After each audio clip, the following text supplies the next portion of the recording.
Hipotesa ilmiah adalah suatu penelitian nyata yang didukung oleh faktor-faktor dan kenyataan di lapangan yang masih berkelanjutan, dan semoga nanti akan menemui titik final supaya bisa berguna bagi warisan ke anak cucu kita kelak.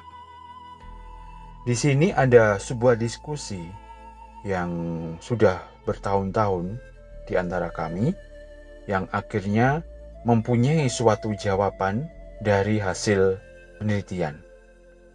Nah, pertanyaan dari diskusi-diskusi tersebut adalah begini: mengapa kerajaan atau pemerintahan di Nusantara tidak mengenal kerajaan di Korea atau kekaisaran Jepang, namun lebih mengenal kerajaan di Cina, Siam, Annam, Khmer, Champa, atau Pagan?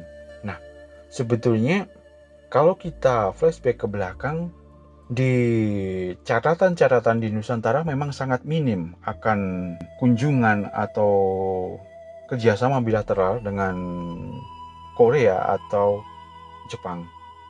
Namun ternyata kalau kita berkunjung ke Korea, di sana masih menyimpan tentang kisah-kisah yang tertulis yang menceritakan tentang kunjungan dari kerajaan-kerajaan atau pemerintahan di Jawa yang menjalin kerjasama bilateral atau perdagangan dengan Korea ataupun Jepang.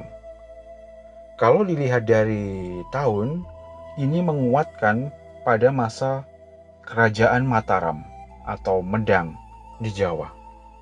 Namun, perdagangan atau hubungan bilateral antara Nusantara yang diwakili oleh Mataram kuno dengan Korea atau Jepang berlangsung tidak lama, hingga kemudian putus disebabkan karena perjalanan ke sana cukup jauh, profit yang dihasilkan juga kecil, bahkan merugi. Nah, video ini juga diperkuat oleh catatan yang ditemukan di Filipina yang menyebutkan juga hubungan bilateral antara Mataram kuno dengan wilayah utara, berarti ini adalah sekitar Filipina ke utara, bahkan sampai ke Jepang.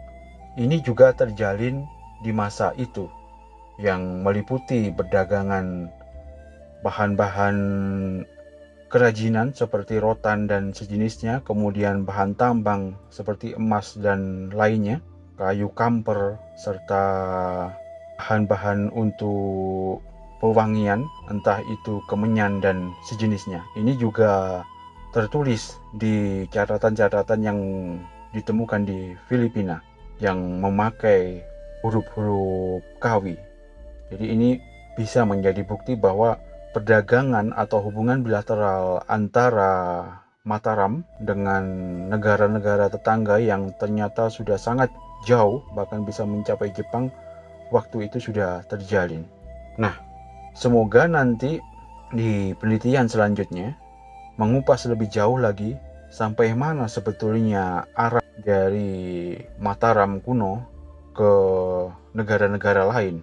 Jadi semoga nanti masih akan berlanjut untuk menemukan bukti-bukti bahwa tentang hubungan bilateral antara Mataram kuno dengan negara-negara tetangga.